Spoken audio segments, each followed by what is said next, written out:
ప్రియులైన మీ అందరికీ ప్రభువైన యేసుక్రీస్తు నామములో వందనం తెలియజేస్తున్నాను.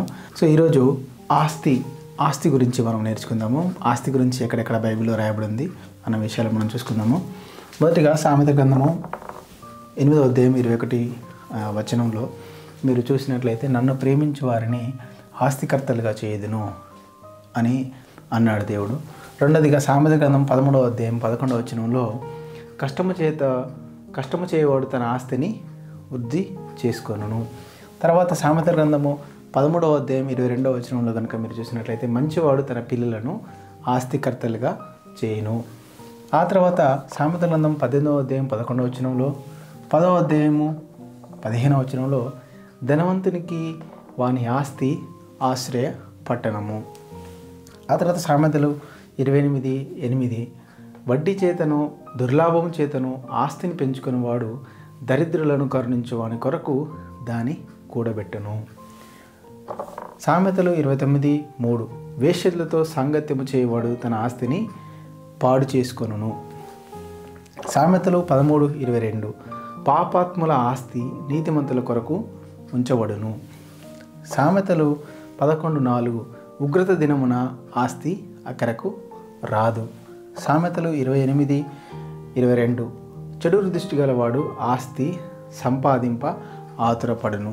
ఇక్కడ ఆస్తి గురించి మన జీవితంలో జరుగుతున్నటువంటి అనేక సందర్భాలలో ఆస్తి గురించి రాసించాడు.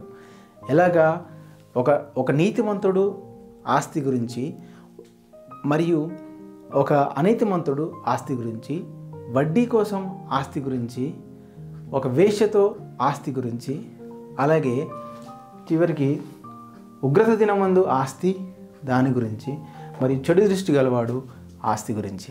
చూడండి, ఆస్తి అవసరమే, కానీ అదే ఆస్తి ఎలాగా, ఎప్పుడు, ఎలాంటి సందర్భాల్లో ఉపయోగపడుతుంది, లేకపోతే నష్టపడబడుతుంది, లేకపోతే సంపాదించుకోవచ్చు, లేకపోతే ఎవరి కోసం ఉంచబడింది అని చాలా చక్కగా దేవుడు మన కొరకు వివరించి ప్రతి విషయాన్ని మన కొరకు దేవుడు ఇక్కడ రాయించాడు. దేవుణ్ణి ప్రేమించే వారికి ఆస్తి వస్తుంది, కష్టము చేయవాడికి ఆస్తి వృద్ధి అవుతుంది. మంచివాడు తన పిల్లలకు ఆస్తిని ఇచ్చును. ధనవంతునికి ఆస్తి ఆశ్రయం అవుతుంది. వడ్డీ కోసం ఒకవేళ సంపాదిస్తే అది దరిద్రులను కనికరించే వాని కొరకు ఉంచినట్టు అవుతుంది. అదే వేశ్యలతో వెళితే ఆస్తి పాడవుతుంది. పాపాత్ముల ఆస్తి నీతిమంతులకు వెళ్తుంది. ఉగ్రత దినమందు అదే ఆస్తి అక్కరకు రాదు. చెడు దృష్టి గలవాడు అదే ఆస్తిని సంపాదించాలని చూస్తాడు, కానీ కుదరదు. చూడండి, మీరు ఆస్తి గురించి మీరు ఈ రెఫరెన్స్లు ఉపయోగించి మీరు ఎక్కడైనా, ఎవరికైనా, ఎప్పుడైనా చక్కని సమాధానాలతో, ఉదాహరణలతో దీన్ని వివరంగా గంటసేపు మాట్లాడవచ్చు, 30 నిమిషాలు మాట్లాడవచ్చు.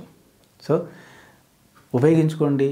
ఇలాంటి మంచి అవకాశాన్ని దేవుడు మిమ్మల్ని దీవించాలి, ఆత్మీయంగా ఎదగజేయాలని కోరుకుంటూ ఈ నా మాటలు ముగిస్తున్నాను. See you in the next video. Bye. Thank you.